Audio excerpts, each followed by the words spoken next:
السلام عليكم ورحمة الله وبركاته. اليوم إن شاء الله أشرح طريقة تغيير القرص الداخلي للآي ماك 2012 21.5 إنش واستبدالها بالقرص ال SSD من سامسونج، وكذلك استبدال الرامات من 4 جيجا إلى 8 جيجا يصبح المجموع 18. القرص الداخلي بقرص سامسونج SSD Solid State Drive 1 تيرا بايت، وكذلك استبدل الرام الداخلي اللي هو الموجود حاليا عبارة عن 4 جيجا و4 جيجا 8، استبدلها ب8 جيجا و8 جيجا أيضا.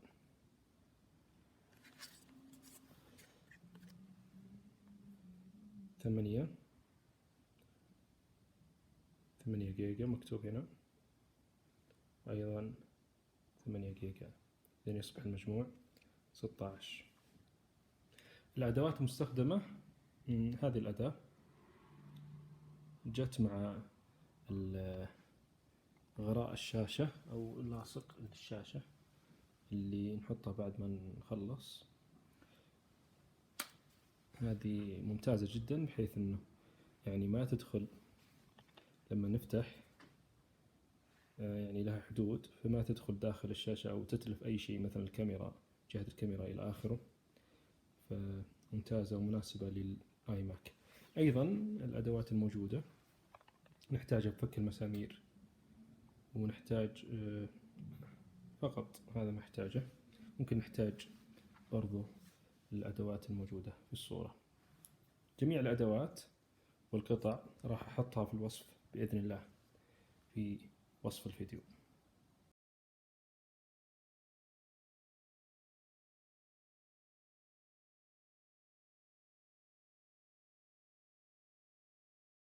أول خطوة نقوم فيها هي فك الشاشة.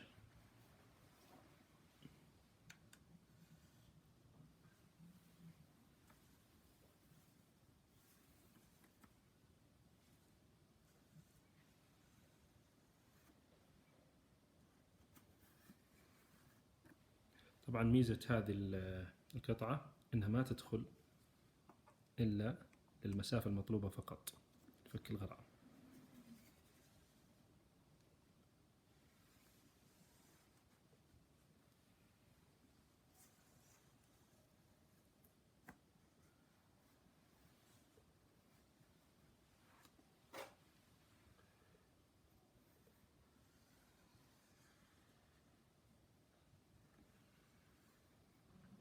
طبعا لتثبيت الشاشة من الاهتزاز أثناء عملية الفك، سويت القطعة هذه يعني مثل القطعة اللي موجودة على موقع iFixit، من فلين عادي لأي تلفزيون أو أي جهاز قديم أو أي فلين موجود ممكن تقصه، بحيث أنه الشاشة ما تتحرك أثناء عملية الفك. فهذه القطعة تثبتها.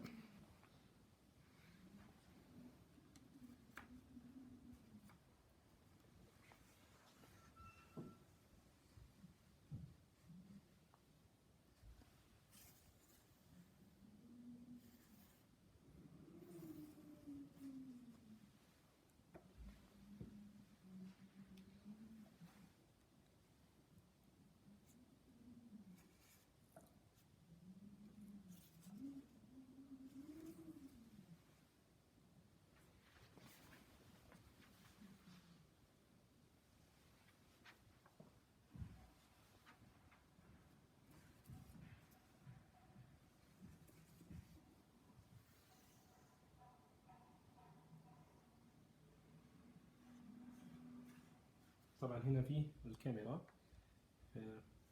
لما نفتح من هنا يكون بحذر، يعني ما ندخل بشكل كامل، مع انه هذه القطعة مخصصة يعني حتى لو دخلت ما تأثر على الكاميرا. لكن لو كان عندك قطعة ثانية غير هذه فانتبه من هذه الجهة، لأنه موجود كاميرا ممكن تدمر أو تقطع الكيبل الموجود.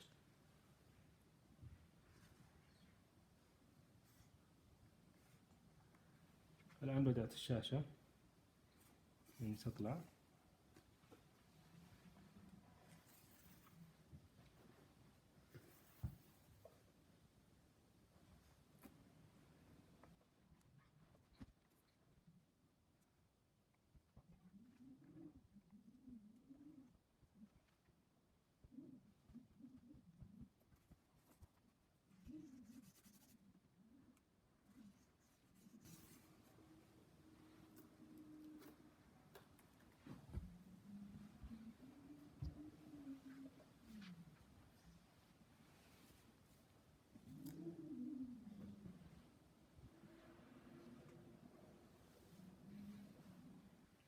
وبعد ما فتحنا الشاشة في كيبل موجود لازم نطلعه. كيبل موجود هنا طبعا، 1 2 3 كيبلين لازم نفتحها قبل ما نشيل ونطلع الشاشة. فتحنا الشاشة، ممكن ننزلها بهذه الطريقة، ننزلها بهذه الطريقة حتى نستطيع من هذه الجهة نفتح الشاشة ونفك الكيبلين الاثنين الموجودة داخل الشاشة، عشان نقدر نشيل الشاشة ونضعها جانبا ونبدأ في العمل على تغيير الهارد ديسك والرامات. طبعا الآن نفتح الشاشة ونبدأ نفك الكيبل.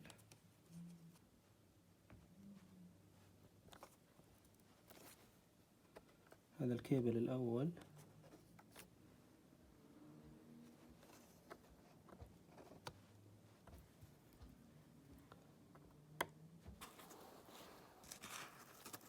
ممكن نحط شيء يمسك الشاشة، وبعدين نفك الكيبل الأول.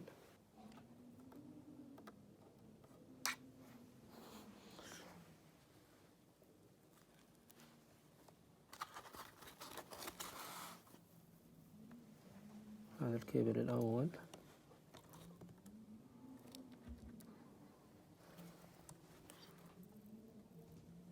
إذن أولا نفتح هذا الكيبل نطلعه،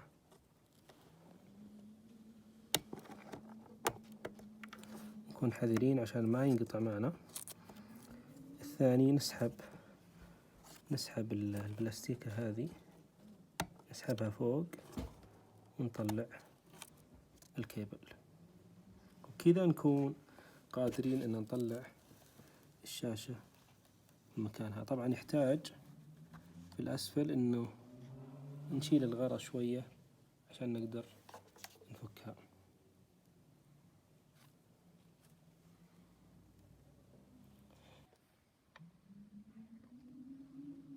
بعد ما طلعنا الشاشة فكينا كيابل الشاشة الموجودة هنا، نطلعها على جنب. الآن في عملية فك الهارد ديسك اللي هو موجود في هذا المكان.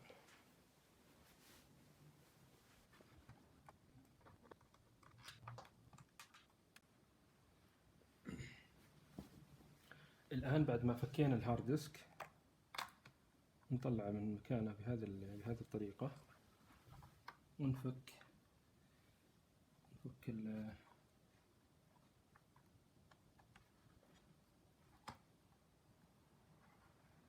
الساتر.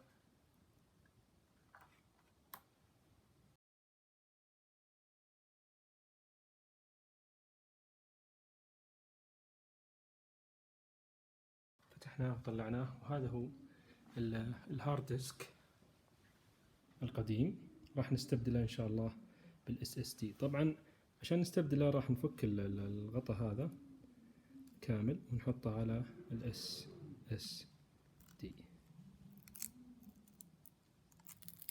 في غرة بسيط نفتحه ونشيله.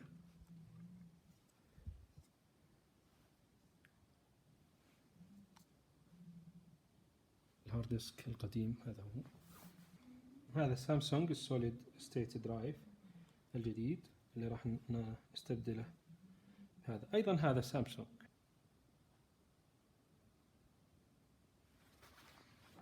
نقوم بعملية تركيب مدخل الساتا ونثبته في مكانه بشكل مناسب، وبعدين نرجع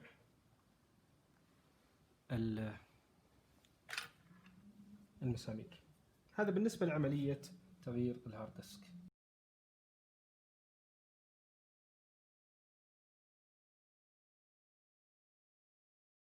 عملية تغيير الرامات إن شاء الله راح نستكملها في هذا الفيديو بإذن الله. أول خطوة في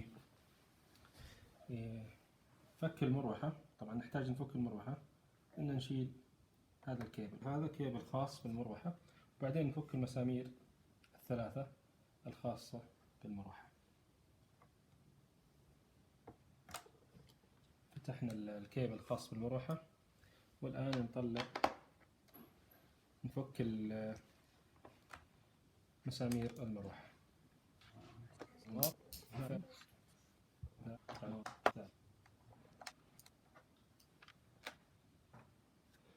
بعد ما فكينا طبعا لازم عشان نوصل للرامات لازم نفك الهارد درايف، نفك المروحة، هذا موقعهم. والآن نفك المذر بورد هذه، وطبعا في كابل مرتبطة فيها، هذا واحد وهذا الثاني لازم نفكها. طبعا الرامات موجودة خلف هذه اللوحة،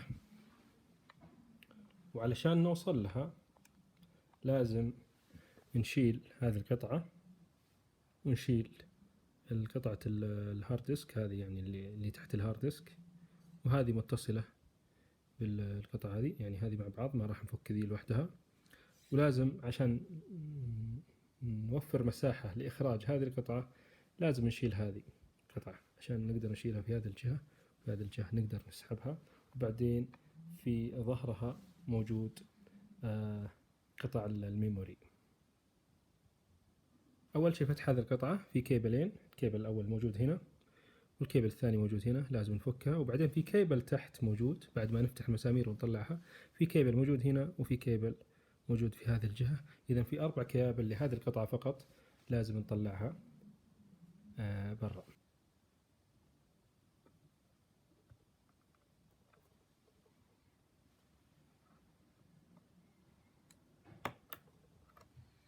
الكيبل الأول طلعناه،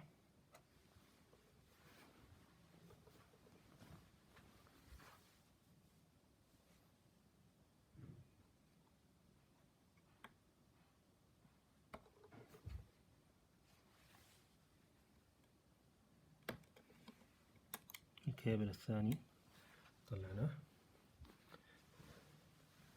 الآن نفك المسمارين.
الكيبل اللي هنا في كليبس صغير تحته تضغطه وتسحبه،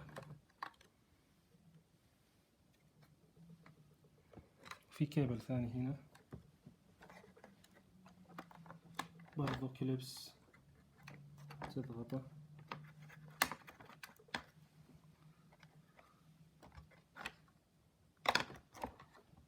وتسحب هذا الكليبس في الجنب الأيسر، الجانب الأيسر بهذه الطريقة. إذا وكذا طلعنا هذه القطعة.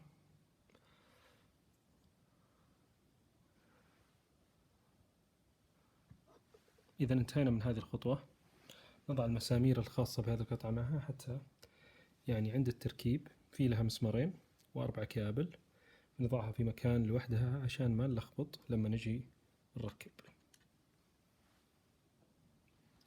الخطوة اللي بعدها الآن إنه نفك هذا علشان لما نجي نفتح نطلع ذي يعني ما يكون عائق أمامنا. كيبل الخلف كان داخل هنا في هذا المكان، نطلعه خلاص. طبعا تحتفظ مسمارها وتضعها على جنب حتى عند عملية التركيب ما يضيع. الأسلاك اللي رايحة لهذه القطعة موجودة هنا، نخرجها من مكانها.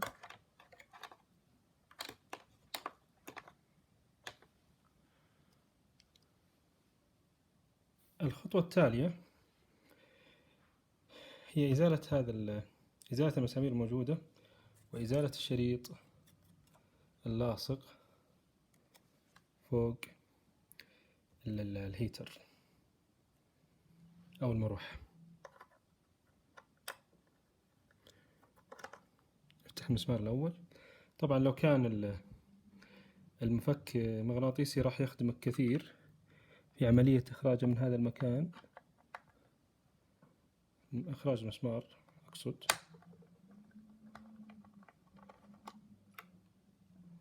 المسمار الثاني،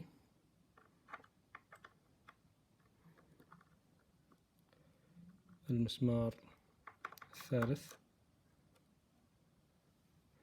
والآن المسمار الأخير والرابع.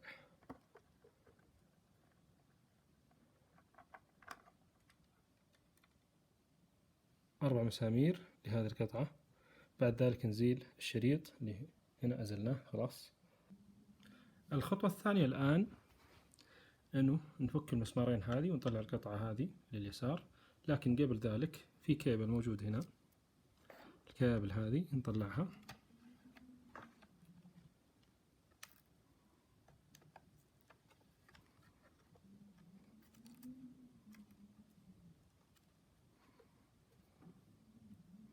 كيبل، وبعدين نفك المسمار الأول.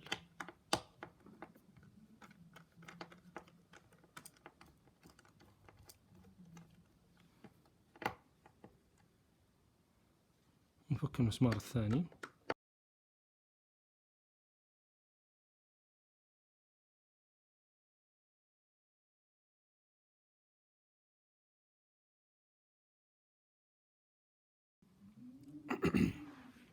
طبعا بعد ما فكينا المسامير نقدر نرفعها شوي ونزيحها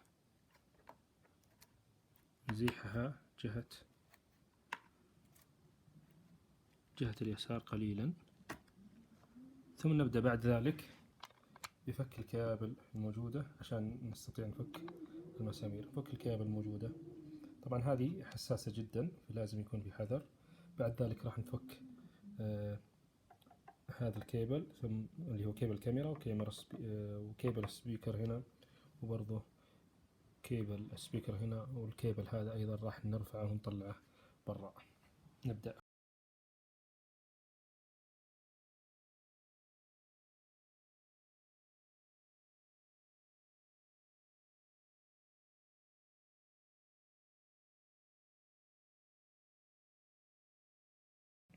عندنا 1 2 3 4.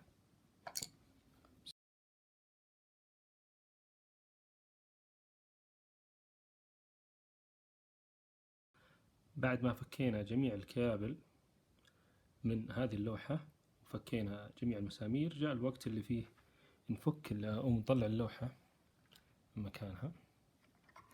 طبعا إخراج اللوحة يحتاج إلى شيء من الحذر لأنه جزء منها تحت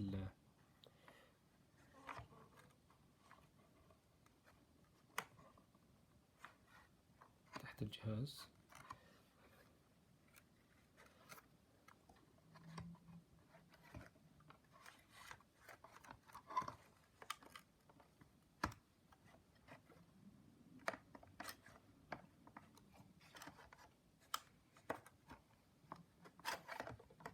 نطلعها للجهة هذه لأنه من الجهة هذه ما راح تطلع بسبب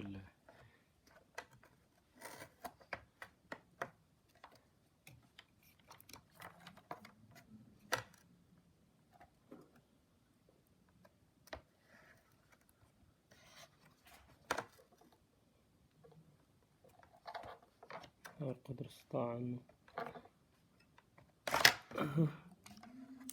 نطلعها.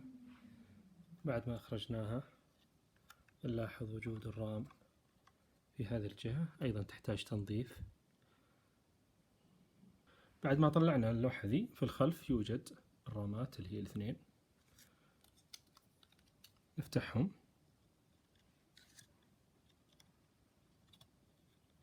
بإزالة الكليبسات الجانبية هذه، وهذه أول قطعة طلعناها. ونفس الطريقة نشيل القطعة الثانية. القطعة الجديدة الموجودة كل واحدة منهم 8 جيجا، نركبهم بكل سهولة. طبعا أنا جيت أبغى أشيل الستيكر هذا، وجدت مكتوب remove will void warranty، يعني إنه إزالتها أو removal will void warranty، إنه إزالتها سوف يلغي الضمان. يعني إنه ما اللي فهمت إنه ما في مشكلة من وجود الستيكر عليها، فيعني تركبها مع وجود الستيكر ما في إشكالية بإذن الله.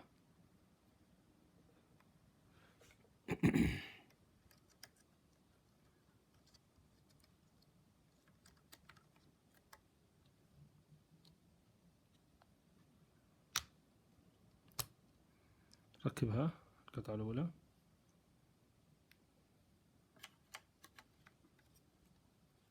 القطعة الثانية، دخلها أول، دخلها تكون بهذا الشكل المائل، بعد ذلك نضغطها بهذا الشكل كذا تكون ركبت. بس أنا بتأكد مرة ثانية من تركيب اللي تحت، طلع اللي فوق، تركيب اللي تحت صحيح، ما في أي، كل القطعة راكبة بشكل صحيح. نركب اللي فوق مرة ثانية، نضغطها لحد النهاية، بعدين نضغطها للأسفل، وكذا نكون ركبنا الرامات الجديدة. نأتي الآن إلى عملية إعادة القطعة للجهاز بعد أن تم تركيب الرامات. نفس الطريقة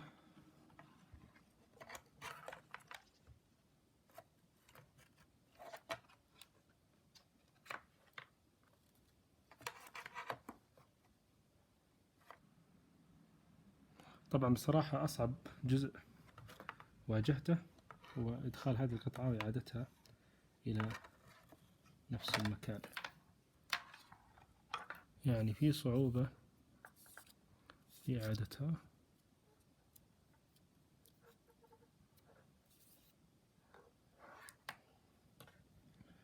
لنفس المكان في صعوبة، لكن إن شاء الله نتجاوزها.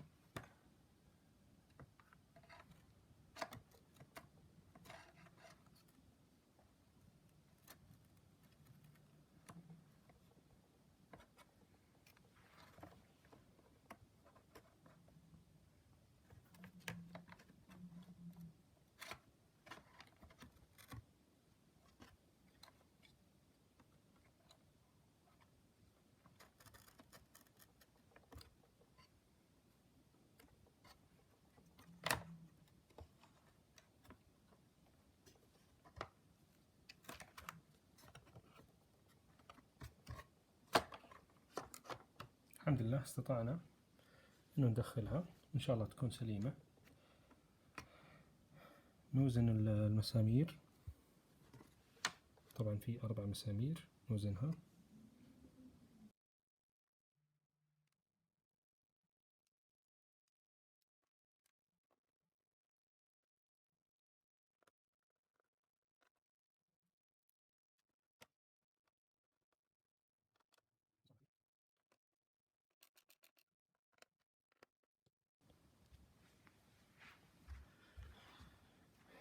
نبدأ الآن إعادة كل كيبل اللي مكانه الأول. نبدأ بهذا الكيبل نرجعه،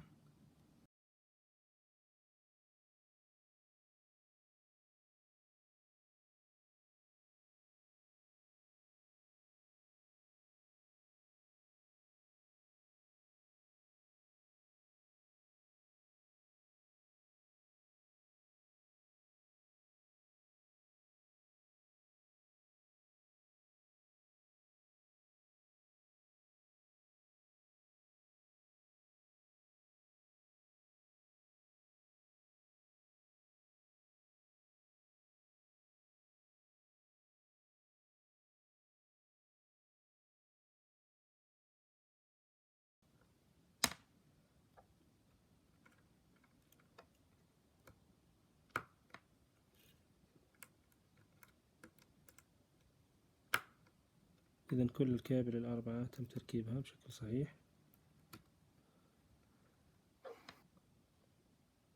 بعد ما خلصنا تركيب الكابل والمسامير، الآن نرجع هذه القطعة إلى مكانها،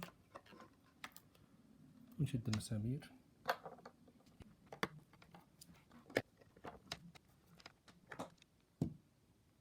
ونرجع الكابل اللي طلعناه نفس مكانه.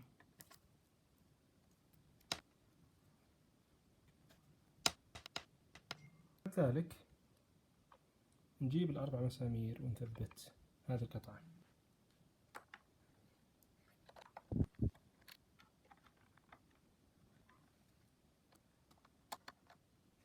بعد ما انتهينا من تركيب هذه القطعة، الآن نجي نركب القطعة الخاصة اللي هي الحاملة للهارد ديسك.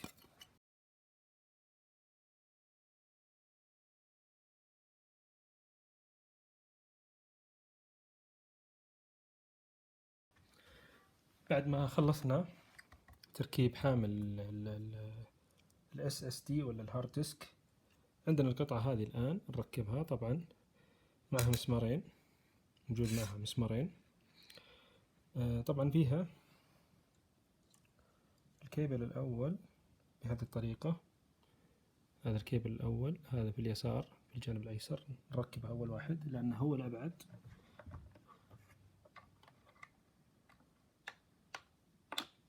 لحد ما نسمع الصوت ركب. بعدين عندنا الكيبل اللي تحت في مكانه الصحيح.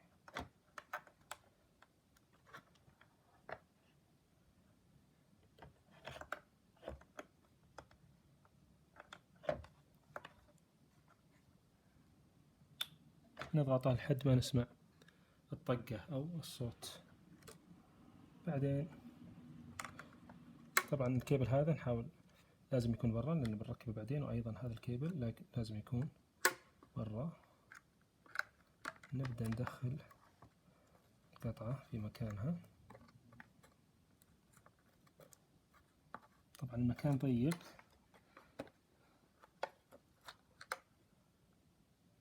نحاول قدر الستطاعة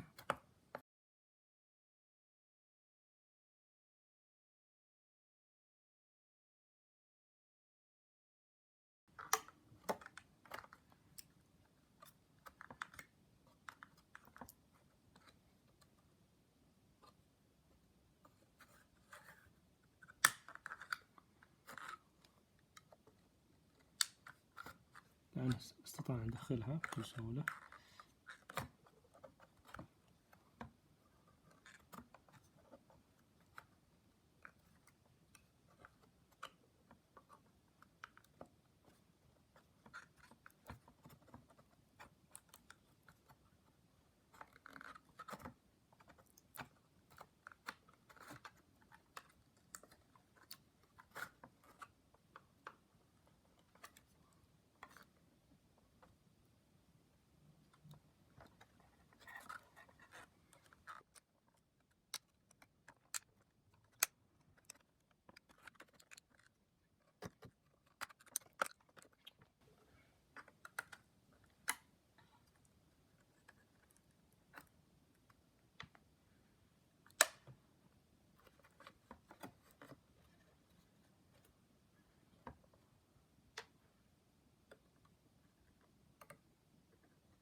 الآن بقي عندنا تركيب المروحة، 3 مسامير بسيطة. بعد ما نركب ال3 مسامير نعيد هذا الكيبل إلى مكانه، وكذا نكون انتهينا من تركيب جميع القطع الموجودة داخل الآيماك. الآن العملية القادمة هي إزالة الغراء الموجود على الأطراف، ثم تركيب الشاشة. الآن نقوم بإزالة الغراء الموجود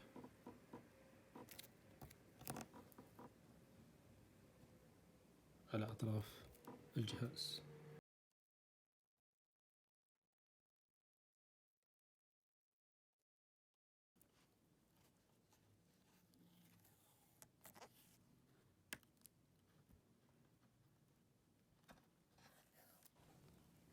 والخطوة الثانية نشيل لاصق الغراء الموجود على الشاشة نفسها. شلينا اللي على الجهاز على الآي ماك، والآن نشيل اللي موجود على الشاشة. طبعا كلها سهل إزالتها، ليس من الصعب إزالتها.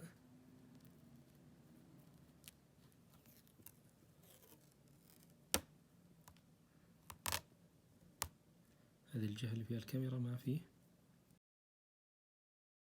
الشريط اللاصق أو الغراء 1 2 3 4 L 4 R وبعدين 5. طبعا بعد ما ركبنا الغراء في جميع الجهات، باقي الجهتين هذه رقم 1 ورقم 2. طبعا نوع اللاصق اللي شريته مفصول، يعني بحيث انه اذا وصل للكاميرا في جزء اخر اقدر اركبه بدون ما احتاج انه اقص، يعني على حسب نوع اللاصق اللي انت تستخدمه.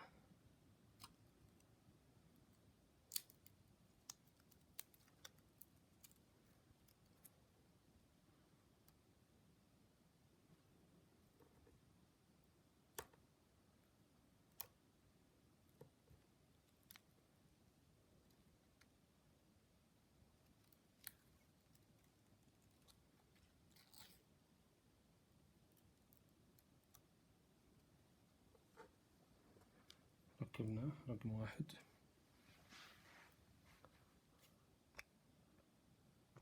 باقي آخر واحد اللي هو رقم 2 في الجهة العليا الماك يركب بهذه الطريقة.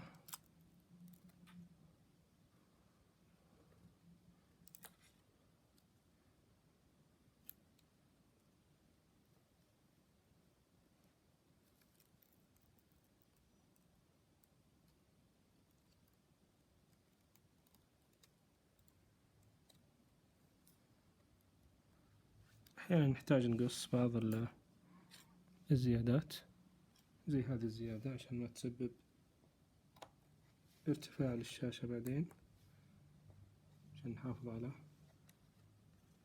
أن نرجع الشاشة مثل ما كانت. الآن الخطوة التالية هو إزالة الغطاء العلوي للغراء من جميع الجهات، ثم تركيب الشاشة. لا تنسى تركب الكيبلين، كابل الشاشة، واحد هنا واحد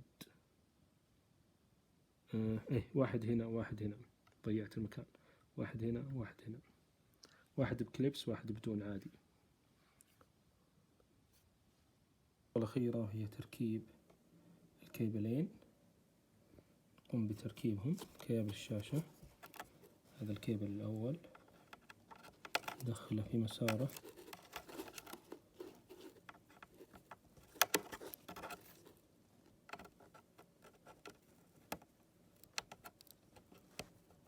نقفل. وهذا الكيبل الثاني